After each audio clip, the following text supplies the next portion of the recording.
Assalamualaikum warahmatullahi wabarakatuh. Waalaikumsalam warahmatullahi wabarakatuh. Jamaah Haji Indonesia yang dimuliakan Allah, kali ini kita akan melanjutkan perbincangan seputar manasik haji yang akan membahas permasalahan pada saat jamaah haji melakukan tawaf.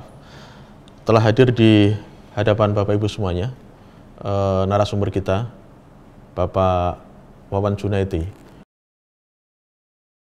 Apa kabar Bapak Wawan? Alhamdulillah. Assalamualaikum. Waalaikumsalam warahmatullahi wabarakatuh. Terima kasih Pak Wawan telah hadir untuk memenuhi undangan kami. Ada beberapa permasalahan yang biasanya disampaikan oleh jamaah haji yang terkait dengan masalah tawaf. Nanti akan saya sampaikan beberapa pertanyaan yang telah disampaikan kepada kami, baik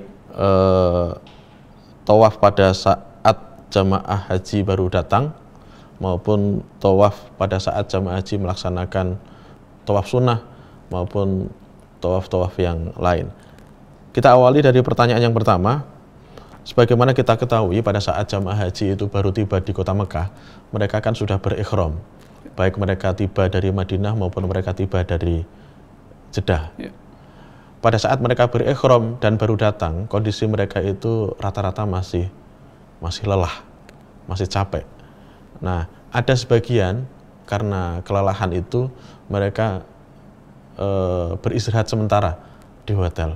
Nah, Bapak nanti mohon untuk bisa menjelaskan bagaimana hukumnya ketika jamaah sudah tiba di kota Mekah, sudah berikhram dan mereka mengambil sedikit waktu untuk beristirahat dan tidak mensegerakan untuk melakukan umroh wajib. Kami silakan Pak. Baik, terima kasih Mas Basir. Assalamualaikum warahmatullahi wabarakatuh. Waalaikumsalam warahmatullahi wabarakatuh. Alhamdulillahil wahidil ahad, al-fardis samad, alladzi lam yalid wa lam yulad wa lam yakul lahu kufuwan ahad. Wassalatu wassalamu ala sayyidina Muhammad wa ala alihi wa sahbihi a'immatina fis sururi wal kamad.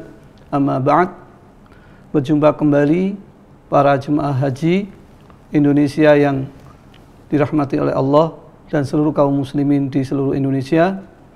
Alhamdulillah pada kesempatan hari ini kami diminta oleh teman-teman Mas Bashir untuk kembali berdiskusi dengan para jemaah terkait dengan tawaf. Tadi disampaikan bahwasanya sebagian jemaah kita, baik yang gelombang pertama maupun gelombang kedua, kalau gelombang pertama mereka ambil mikotnya di Bir Ali karena mendarat di Madinah terlebih dahulu, maka ngambil mikot di Bir Ali lalu menuju ke Makkah. Sementara teman-teman yang gelombang kedua itu sudah ambil mikot di atas pesawat atau di Yalamlam atau di bandara dan mereka lalu menuju ke kota Mekah. Lalu bagaimana setelah ngambil ihram di mikot lalu tiba di Mekah, apakah boleh tadi itu bagi sebagian jemaah haji istirahat sejenak, ngambil waktu? Habis safar ini, habis perjalanan jauh, boleh tidak? Jadi ibu bapak sekalian, para jemaah haji, tidak ada syarat yang mengharuskan jemaah haji ketika datang langsung mubasyaratan, begitu datang langsung tiba-tiba harus melakukan tawaf. Tentu bagi yang jamaah haji mengambil haji tamattu, tawafnya sekaligus tawaf umroh dan diniati dengan tawaf kudum. Tawaf kudumnya tawaf sunnah, sementara tawaf umrohnya adalah tawaf wajibnya bagi yang tamattu. Nah, bagi yang ifrad atau bagi yang qiran baru datang itu adalah tawafnya tawaf kudum, bukan tawaf fardu. Belum tawaf fardu karena dia tidak melakukan tawaf umroh. Jadi boleh hukumnya, apalagi mereka masih merasa payah untuk istirahat terlebih dahulu di hotel setelah perjalanan jauh, baru setelah sudah agak seger, sudah mulai terkumpul lagi tenaganya, baru menuju ke Masjidil Haram untuk melakukan ibadah tawaf. Tentu jangan lupa selalu berada di bawah bimbingan pembimbing ibadah haji yang sudah ditugaskan oleh Kementerian Agama Republik Indonesia. Semacam itu. Oke, terima kasih Pak. Karena kan memang sebagian di masyarakat kita ada yang terlalu memaksakan diri dalam keadaan mereka masih lelah, mereka buru-buru untuk melakukan umroh, dan itu memang harus kita antisipasi untuk menjaga stamina mereka, menjaga kesehatan mereka supaya mereka bisa beribadah dengan lebih baik. Bahkan Mas Bashir nggak usah khawatir untuk jemaah tidak langsung tawaf ketika baru tiba di Mekah, itu juga dilakukan oleh baginda Rasulullah SAW. Di dalam sebuah riwayat hadis disebutkan bahwasanya kana la yakdumu Makkah illa bata bidhi tua. Jadi Rasulullah dulu itu pernah ketika mau haji itu nggak langsung ketika tiba di Mekah langsung tawaf, tidak. Beliau bermalam dulu di Bi'r Tua. Sekarang itu ada nama Bi'r Tua. Alhamdulillah waktu saya haji tahun berapa itu sempat ke sumur itu, tapi sekarang sudah dikunci, tutup gitu. Tapi di situ ada sumur yang dibuat untuk memberi minum hewan-hewan, onta dan segala macamnya, yang dibuat kendaraan oleh rombongan jemaah haji baginda Rasulullah. Jadi Rasulullah sendiri istirahat di Bi'r Tua itu semalaman. Besoknya baru beliau menunaikan ibadah tawafnya. Semacam itu Mas Bashir. Terima kasih Pak. Berikutnya ada lagi pertanyaan dari masyarakat yang terkait dengan jamaah haji wanita yang sedang haid. Tawafnya bagaimana? Apakah mereka diizinkan untuk melaksanakan tawaf atau mungkin tawafnya bisa dilaksanakan lain waktu? Iya. Lalu bagaimana dengan jemaah haji perempuan Indonesia ketika dia ihram ngambil mikot ternyata datang siklus bulanannya, atau ketika ambil mikot belum datang siklus bulanannya, menstruasinya belum datang, begitu mau tawaf baru datang, atau justru dari Indonesia sudah datang bulan dulu, sehingga ketika nyampe di Mekah tentu karena baru dapat menstruasinya tidak bisa melakukan tawaf. Jadi tidak usah khawatir untuk jemaah haji perempuan yang sedang haid ketika baru datang tidak perlu ikut tawaf. Karena syarat syah tawaf di dalam madhab Syafi'i itu harus memiliki atau terbebas dari hadas kecil maupun hadas besar. Jadi tidak boleh hukumnya bagi perempuan yang sedang haid untuk melaksanakan tawaf. Cukup tinggal di hotel setelah suci baru nanti berkoordinasi dengan pembimbing ibadah melalui karu karomnya. Jadi nanti biar didampingi oleh pembimbing ibadah maupun karu atau karomnya, semacam itu, sehingga tetap saja nggak usah gelisah karena waktunya kan masih panjang. Berikutnya begini, ada sebagian jamaah yang sebetulnya mereka itu pada saat melaksanakan tawaf mereka tiba-tiba berhadas kecil, misalkan kentut misalkan. Nah itu hukumnya bagaimana? Apakah tawafnya harus diulang seluruhnya? Apakah dia nanti hanya mengulang kekurangan putaran yang belum dia lakukan? Padahal rata-rata jamaah kita itu takut kalau misalkan nanti dia harus wudhu lagi, nanti tertinggal sama rombongan jamaah yang lain. Iya.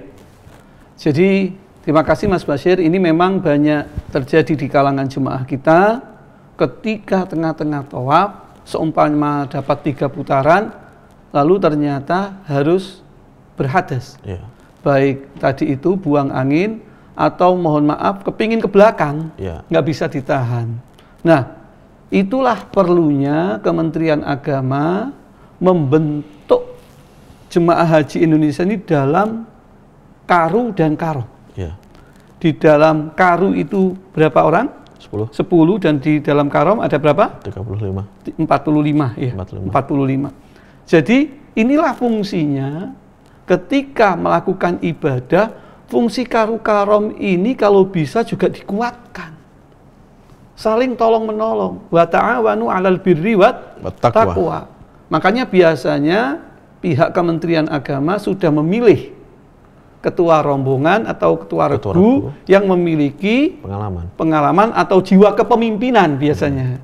Nah, pentingnya apa? Kalau ada jemaah yang tadi itu seumpamanya berhadas, nggak usah khawatir, bilang saja ke ketua regunya, bilang ke pembimbing ibadahnya, bilang ke ketua rombongannya untuk ngambil wudhu dulu.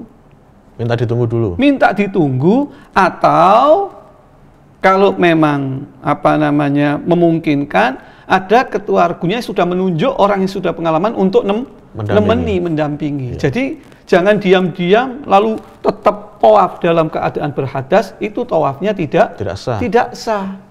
Jadi dia diharapkan untuk berkoordinasi. Ini pentingnya dibentuk karu dan karom supaya ketika melakukan ibadah ini terus dalam satu kesatuan. Jadi kita harus juga menolong teman kita sesama jemaah haji. Jangan khawatir, pahalanya dilipat gandakan oleh Allah Subhanahu wa Ta'ala. Jangan sampai ada teman kita yang takut ketinggalan karena rombongannya jalan terus, nggak koordinasi, dia tetap tawaf dalam keadaan berhadas. Jangan sampai. Dan celakaannya dia nanti baru menyampaikan itu ketika mereka sudah menyelesaikan seluruh rangkaian ibadahnya. Nah, maka dia kan harus mengulang malahan. Jadi tadi itu fungsinya harus diperkuat. Fungsi karu karom ini tidak harus karunya. Nanti kan karu bisa menunjuk sekretaris atau apa, bisa dibentuk, dimusyawarahkan di dalam kelompok kecil itu supaya kalau terjadi hal-hal semacam ini bisa saling menolong. Tentu dengan koordinasi di bawah pembimbing ibadah dan ketua kloternya. Tapi dia hanya melanjutkan sisa kekurangannya saja ya, tidak harus mengulang dari awal. Tidak mengulang. Contoh sekarang Ibu Bapak, tawaf dapat 3 putaran nih. Ya. Mulainya kan dari Hajar Aswad, dari pilar hijau, mulai tawafnya. Jalan mau keempat ini, sudah mau nyampe makom Ibrahim, mohon maaf, buang angin. Bilang ke temannya, Pak, tolong saya buang angin, antarkan saya ke tempat wudhu. Wudhunya nggak jauh, sekarang deket di situ. Wudhu, tolong. Nanti gimana? Dia mulainya karena sudah keluar dari lintasan, mulai lagi dari pilar hijau. Hitungan yang keempat. Hitungan yang keempat, bukan mulai yang pertama lagi, karena sudah muter tiga kali. Jadi jangan ngulang dari awal lagi, cukup ngelanjutin yang putaran tadi itu yang belum disempurnakan. Contoh lagi sekarang, nggak buang angin, tidak ingin kencing, tapi ternyata ketika dapat 5 putaran, sudah nyampe makom Ibrahim ini, tiba-tiba azan dan orang langsung bikin soft. Langsung berhenti semuanya. Langsung berhenti semuanya. Nah, gimana kalau begini? Nggak usah panik, ya berhenti saja di tempat di mana dia sudah tidak bisa melanjutkan. Soalnya nyampainya di makom Ibrahim. Dia sudah putaran kelima ini. Ikuti aja yang ada. Ketika orang sudah mau sholat, ya tetap berhenti. Jangan keliling terus, itu nanti malah menyakiti orang lain. Yang lain sudah pada sholat sunnah segala macam, masih saja tawaf. Jadi kalau sudah tidak memungkinkan, ikut berhenti, ikut sholat dulu, ikut sholat jamaah, sudah selesai. Di mana? Lanjut di tempat dia berhenti. Tidak usah kembali ke pilar hijau. Hitungannya apa? Tetap tadi, karena sudah 5, muter lagi berarti muter yang ke 6. Semacam itu. Baik Pak. Lalu berikutnya Pak, ini kasusnya masih kasus tawaf. Dia tidak berhadas, tapi dia lupa hitungan. Setelah dia selesai melaksanakan seluruh rangkaian ibadah, misalkan umroh ya, selesai umroh, sudah selesai tahallul, dia sudah balik ke hotel. Sampai hotel dia ingat, oh iya, tadi ternyata saya baru tawaf 6 putaran. Nah, itu hukumnya gimana Pak? Apakah dia harus mengulang seluruh tawafnya atau dia hanya mengulang 1 putaran lagi itu Pak? Jadi begini, di dalam kaidah usul fikih itu ada al-yakin la yuzalu bisyak. Keyakinan itu tidak bisa dihilangkan dengan keraguan-raguan. Contoh, ada jemaah tawaf, lupa ini saya tawaf yang ke-6 atau yang ke-7. Nah, karena tadi kaidahnya al-yakin la yuzalu bisyak, maka diambil yang yakinnya. Yang yakinnya itu yang kecil. Yang berapa? Yang lebih sedikit berarti yang 6. Jangan ngambil yang 7. Kalau kurang? Kalau kurang, blain kalau orang Jawa. Blain itu apa ya? Berabe.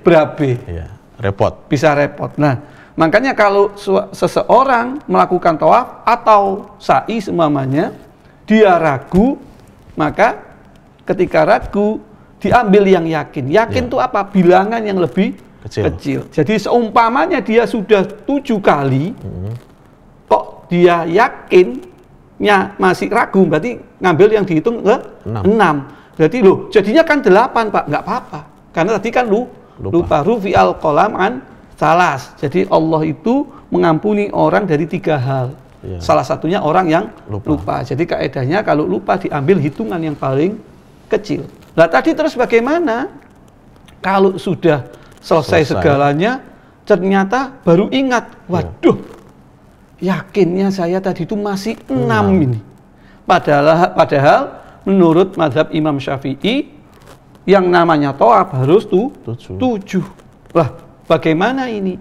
Kalau selama masih di tanah haram, masih memiliki waktu yang cukup, tawaf lagi. Tawaf lagi. Tapi kalau seumpamanya, ya mudah-mudahan kita dihindarkan dari yang begitu-begitu. Ingatnya, ragunya itu ketika sudah di tanah air. Nah bagaimana ini? Masa mau balik lagi ke Saudi? Tidak mungkin. Lah dalam kondisi semacam ini kita bisa ikut mazhab yang lain. Karena sudah darurat, ikut mazhab yang lain. Mazhabnya Imam Hanafi yang mengatakan aqallut tawaf itu adalah 4 putaran. Sisanya bayar dam. Gitu saja. Jadi kita bisa memilih pendapat ketika sudah tadi dalam kondisi yang sudah mendesak, kita bisa berpindah mazhab semacam itu. Terima kasih Bapak. Yang berikutnya ini kalau kita melihat kondisi yang ada di Masjidil Haram sekarang kan sudah sangat maju, berbeda dengan puluhan tahun yang lalu. Kalau dulu mungkin tawaf hanya 1 lantai, sekarang ada 3 lantai. 3 lantai ya. Itu misalkan ini awalnya jamaah haji itu tawaf di lantai yang bawah yang dekat dengan Ka'bah, tapi karena semakin lama kondisinya semakin penuh dan dia semakin tidak mampu lagi untuk berdesak-desakan, dia akhirnya memilih untuk tawaf di lantai yang kedua atau yang ketiga. Itu hukumnya gimana? Padahal dia tadi sudah melaksanakan tawaf beberapa putaran di lantai yang pertama. Iya.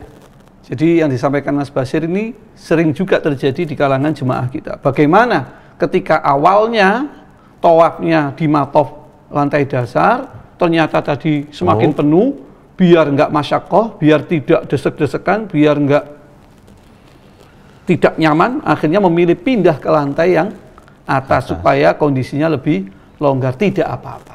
Asalkan tadi itu tetap memperhatikan tata cara tawafnya, tetap tawaf dengan mengambil Ka'bah di bagian kirinya, terus semacam itu, tidak ada masalah. Atau sebaliknya, ketika awal tawaf mau masuk di atas karena di bawah penuh, maka dia sudah melakukan 1 atau 2 putaran di atas.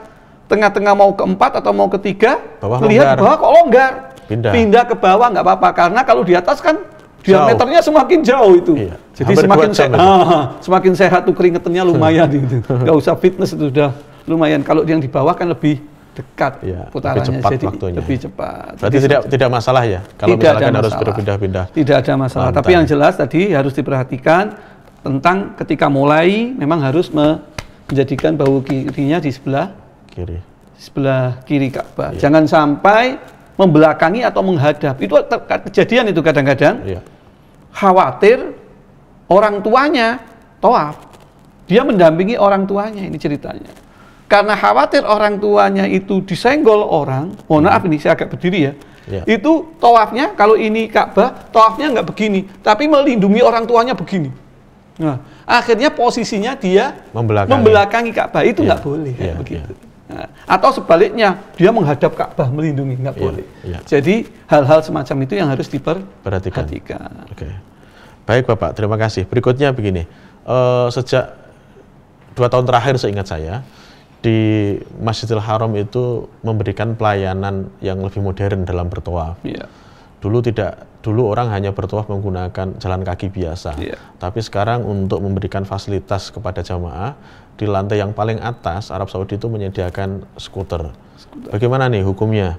Ketika jamaah haji bertawaf menggunakan skuter, baik jamaah itu dalam keadaan yang sedang uzur, sakit atau kelelahan, atau bahkan ada jamaah yang sehat, iseng-iseng, pengen nyoba, rasanya gimana nih tawaf menggunakan skuter. Nah ini secara fikih hukumnya bagaimana Bapak?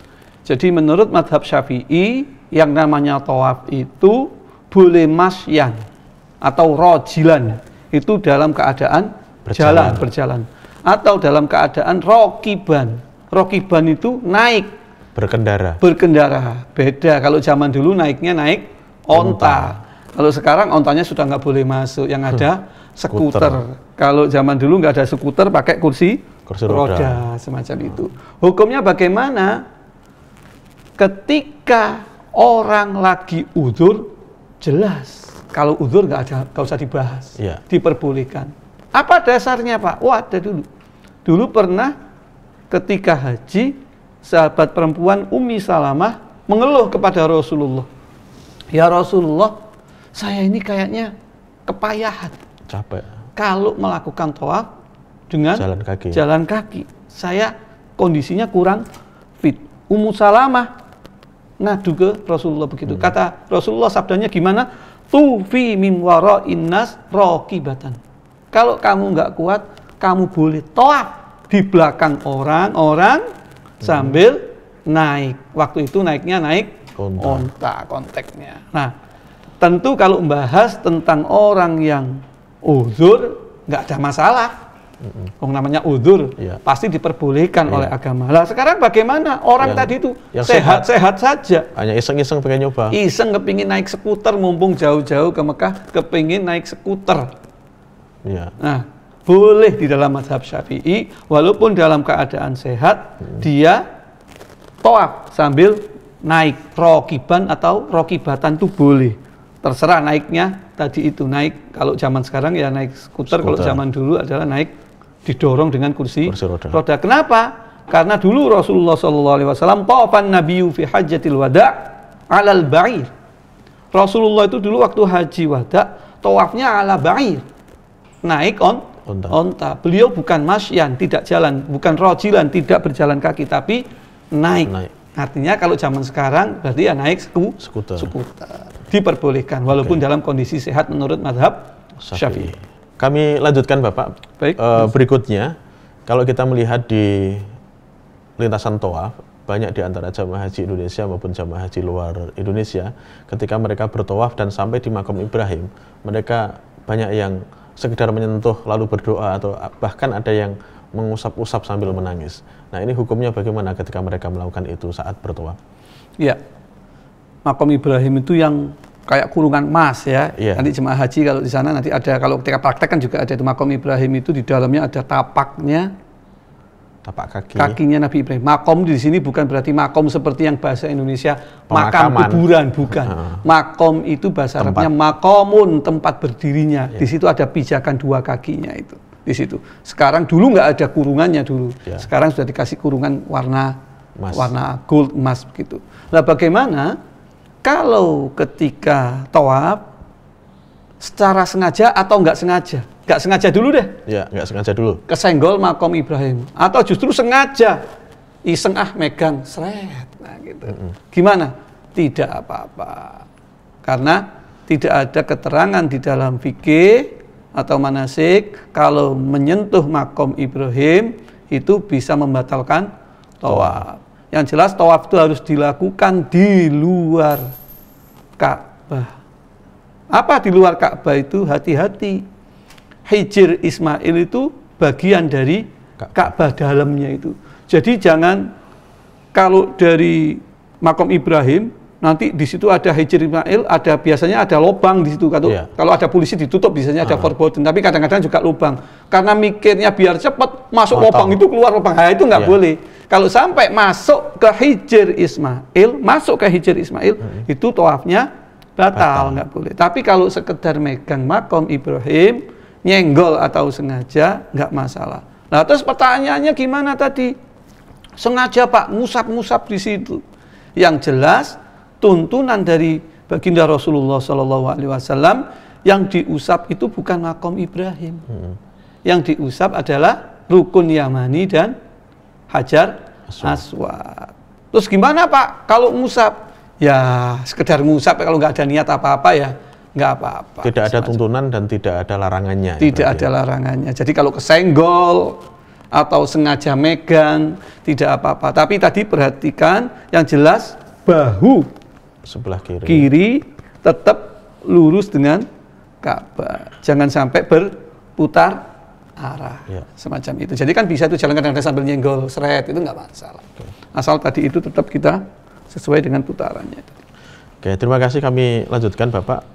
Yang berikutnya, ada jamaah yang sedang melakukan tawaf sunnah, tapi kadang-kadang mereka membatalkan tawafnya. Ya.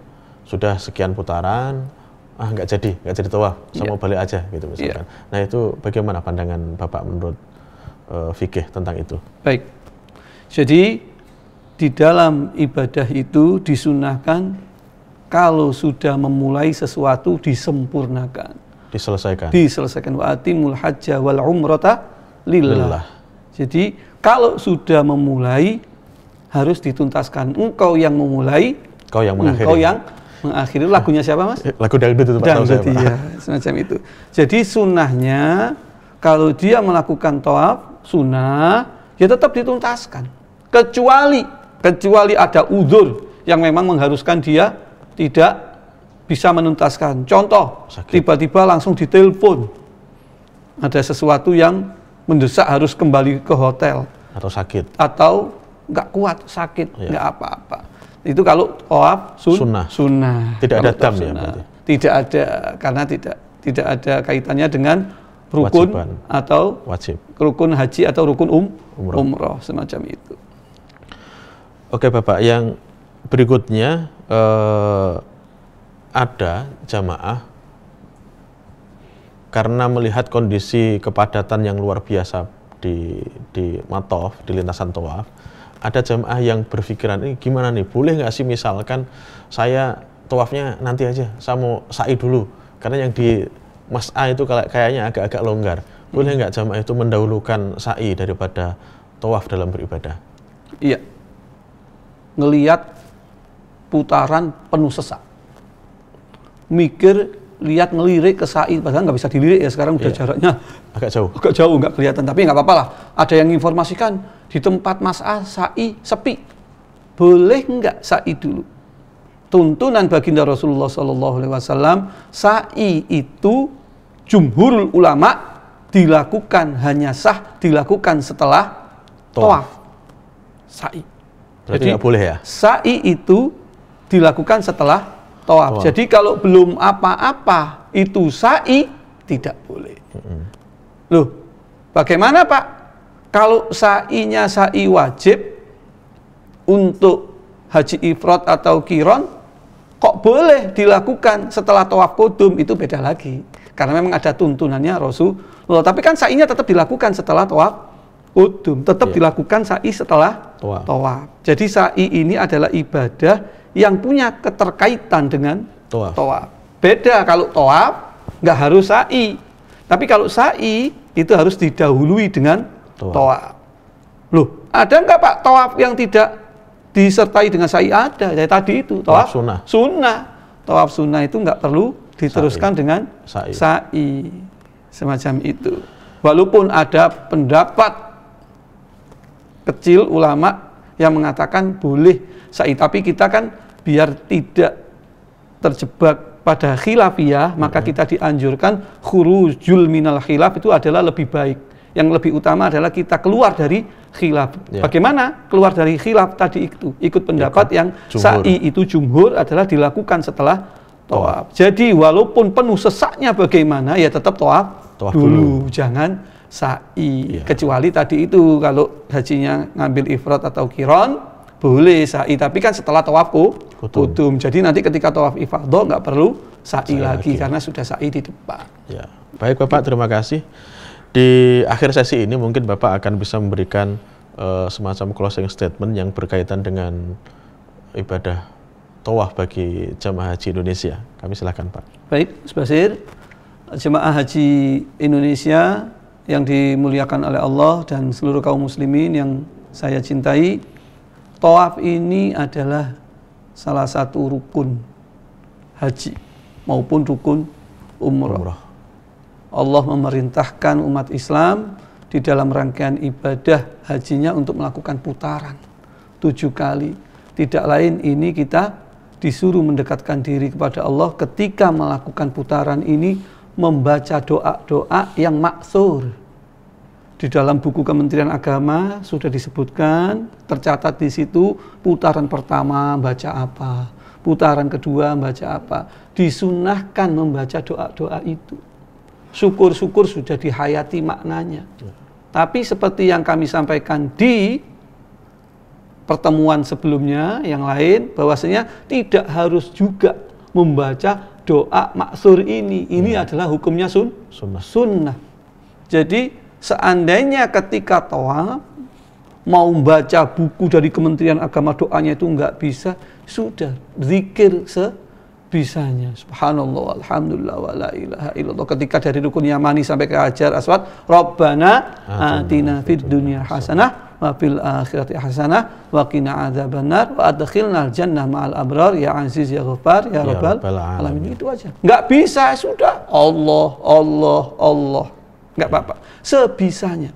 Karena pada intinya haji ini adalah ibadah fisik. Ibadah fisik yang harus disiapkan kekuatan fisiknya.